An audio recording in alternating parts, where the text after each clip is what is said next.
Ne vous taisez pas, parlez de lui. Shalom bien-aimés dans le Seigneur, notre méditation du jour s'intitule « Ne vous taisez pas, parlez de lui ». Nous tirons notre texte dans Romains chapitre 1, le verset 16, qui nous dit ceci. « Car je n'ai point honte de l'évangile. C'est une puissance de Dieu pour le salut de quiconque croit, du juif premièrement, puis du grec. » Alléluia. De plus en plus, les jeunes gens ont peur de parler de Jésus et surtout du salut. Soyons différents. Jésus nous a sauvés en public et aux yeux du monde entier. Pourquoi c'est à notre tour de parler de lui que nous allons avoir honte? L'apôtre Paul dit « Je n'ai point honte de l'évangile. C'est une puissance de Dieu pour le salut de quiconque croit. » Vous ne devez pas avoir honte de l'évangile. L'évangile ne doit pas s'arrêter sur vous. L'évangile qui vous a touché, transformé et changé votre vie ne doit jamais s'arrêter sur vous. Si la personne par qui Dieu vous a sauvé et transformé s'est têtue, vous ne serez pas aussi sauvé et transformé comme vous l'êtes. En réalité, c'est l'égoïsme qui empêche les chrétiens de propager l'évangile et non la honte. La honte est juste une excuse. Partagez l'évangile, Dieu compte sur vous. Les apôtres l'ont fait. Les pères de l'Église l'ont fait. C'est notre tour de le faire. C'est comme une course de relais dans un stade. Et c'est nous qui avons maintenant le flambeau de l'évangile, alors courons avec dans les nations du monde entier. Dieu nous garde. Alléluia. Ne parlez pas de vous plus que vous ne parlez de Jésus et de ce qu'il a fait pour le monde entier. Répandez sa parole.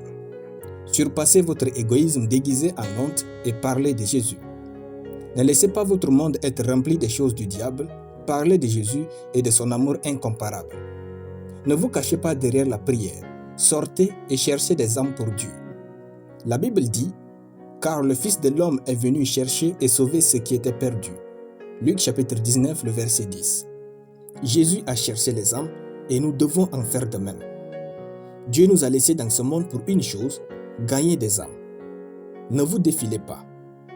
Participez à l'expansion du royaume de Dieu, gagnez des âmes pour lui. Toutes ces choses que Dieu nous demande de faire est dans le but de sauver des âmes. Ne vous taisez pas. Partagez sa parole avec tous les moyens à votre disposition. Rassurez-vous d'avoir tout fait pour que quelqu'un entende parler de Dieu et reçoive Christ dans sa vie. Notre succès dans le royaume de Dieu est déterminé par le gain des âmes et leur édification au travers de notre vie. Réfléchissez et trouvez comment vous allez parler de Jésus au monde entier. C'est la raison pour laquelle le pain du ciel est né. Avec le pain du ciel, nous allons remplir ce monde de la parole de Dieu afin qu'il soit connu profondément et puissamment.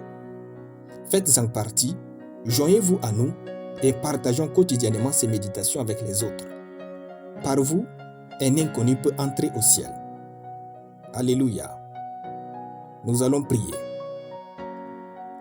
Dieu de mon salut en Jésus-Christ, je déclare que je suis rempli de puissance pour parler de toi et gagner des âmes au nom de Jésus.